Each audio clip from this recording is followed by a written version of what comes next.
जब हमने मणि नहीं लौटाई, हो सकता उन्होंने हमारे भाई को मार दिया हो मणि के लालच में। अभी मुझे विश्वास नहीं है, कोई प्रमाण नहीं है, किसी को बोलना मत। अपनी पत्नी को बोला। लेकिन माताओं की खास एक विशेष आदत होती है, जब तक पति की बताई हुई बात को अपनी खास सहेली को, पड़ोसन को ना बता दे, तब तक खाना हजम कम होता है। बोलो राधे राधे। माताएं नाराज ना हो जाएं, लेकिन इसमें थोड़ा बहुत है, असल तत्व है। तो सत्राजित की पत्नी ने पूरे नगर में फैल गई बात, करणे करणे जपंजना, पूरे कानों कानों में खबर फैल गई कि द्वारिकाधीश ने मणि को चोरी करने के चक्कर में सत्राजित के भाई प्रसेन को मार डाला। और द्वारिकाधीश को जब इस बात का पता चला, उन्हें बहुत दुख हुआ। अब तो सोचा कि ये बिना चोरी का कलंक लग गया, तो कलंक तो मिटाना ही पड़ेगा। सत्राजित जंगल, जहां सत्राजित का भाई प्रसेन जंगल में गया था, द्वारिकाधीश उसी जंगल में गए। तो देखा वहां उनका भाई प्रसेन मरा पड़ा था।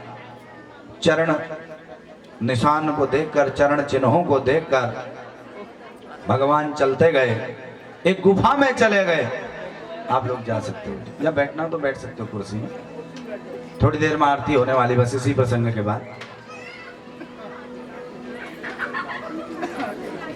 द्वारिकाधीश जंगल में गए, उस गुफा में प्रविष्ट हो गए। और गुफा में एक सुंदर छैल छबीली कन्या, उसके गले में वो मणि देखकर द्वारिकाधीश संतुष्ट हो गए कि अब मणि तो दिख गई।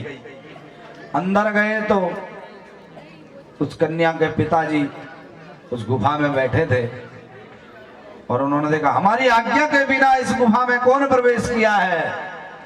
जो खूब 27-28 दिन तक युद्ध चलता रहा, जाम्बवंत की वो गुफा थी, और जाम्बवंत के साथ भगवान का युद्ध होता रहा। इतना भयंकर युद्ध हुआ कि जाम्बवंत का शरीर लहूलुहान हो गया, रक्त रंजित हो गया। इतना उसको कष्ट हो गया जाम्बवंत को।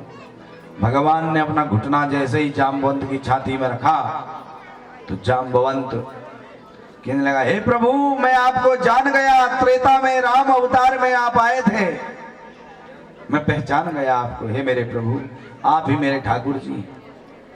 कैसे आना हुआ? भगवान ने कहा, देखो जाम्बवंत, ये जो तुम्हारी बेटी के गले में मणि है, ये सत्राजित की है, और इसकी चोरी का कलंक हम पे लग गया है, ये हमें दे दो। जाम्बवंत ने कहा, महाराज, बेटी को दिया हुआ दान वापस कैसे ले लूं? बेटी को एक बार दे दिया, पंडित जी को एक बार दे दिया, तो वापसी की इच्छा रखनी नहीं है बिल्कुल भी। दान दे दिया, कुछ भी कहीं दान दे दिया, और दान की चर्चा भी नहीं करनी है कि हमने इतना दान दे दिया। इस हाथ से दान दिया हो तो इस हाथ को भी पता ना चले। जाम्बवंत बोले, महाराज ये तो बड़ी गड़बड़ हो गई, एक उपाय है, यदि आप मेरी बेटी से विवाह कर लो तो कन्यादान में, दहेज में मणि में दे दूंगा। भगवान ने कहा, मणि तो चाहिए।